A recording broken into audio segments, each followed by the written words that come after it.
Good evening, everybody. Hello, I'm David Butter. I'm welcoming you to Green Monday, July. And thank you all for coming, and a particular welcome to our sponsors whose names are on the screen, plus a new sponsor this month. We're very pleased to welcome ERM, Environmental Resource Management, in environmental safety and risk areas globally. Been a client of mine too. Very pleased to have you with us. Our theme tonight is water.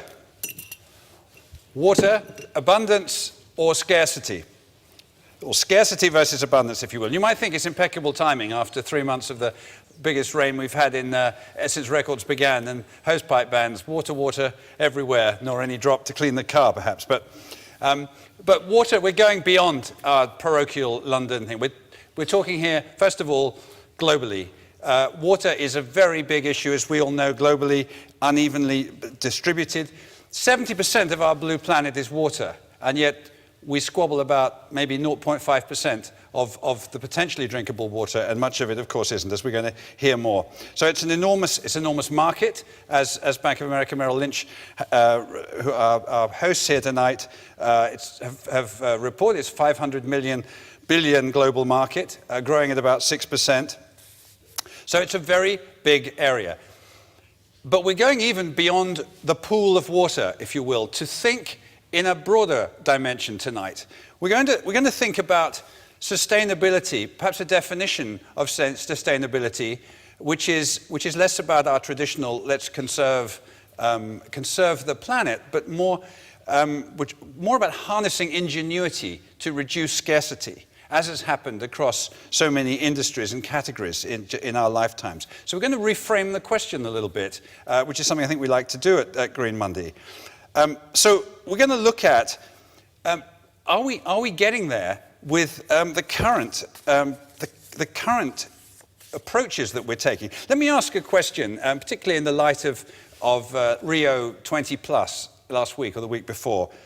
Ask you a question. Who thinks that we're winning the war with sustainability at the moment? Hands up. Who thinks we're winning? Well, that's a very interesting statistic, because I can't see a hand up. Either you're all asleep, or more likely, let me ask a second question then. Who sees merit in looking at issues more in terms of potential abundance? Hands up. Well, quite a few, but there's obviously some other questions and opportunities and issues that we need to talk about. I mean, we have perhaps three choices. If water use is projected to rise 50% in the next 30 years, and ground water's falling, we're going to either have to just wait till it runs out. I don't think many of us want to do that. Any hands up on that? Or we can continue incremental changes, and we're going to hear tonight about incremental changes. We've got some great programs. Or we're going to have to change the technology and change the rules of the game. And the question really is, can we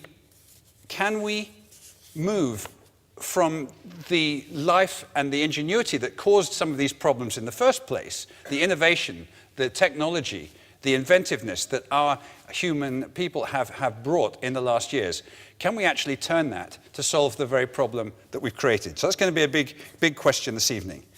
So we have a great panel of experts here tonight. And our first speaker is going to be Martin Seal, who many of you know. He spoke at Green Energy back in 2011. He's going to update us, in fact, announce the amazing results of the iCrop program, supply chain program, using hugely significant amounts of water. I think we're going to hear it save 4.2 billion gallons or something of water. Is that perhaps have I got that right? But their program won the prestigious Stockholm International Water Institute Award for the best water stewardship case history in the world. So we're going to hear how they did it. That's our first speaker, Martin. So Martin will be talking a little bit about potatoes. We're going to have quite a menu tonight. We're going to be moving to meat, but in this case it's artificial meat. Dr. Mark Post is going to be talking about artificial meat. I think one more question for the audience. I see one or two of you looking at me. Did he say artificial meat? Yes, Petri dishes, test tubes, that's what we're talking about.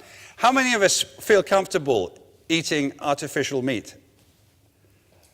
Well, that's pretty good.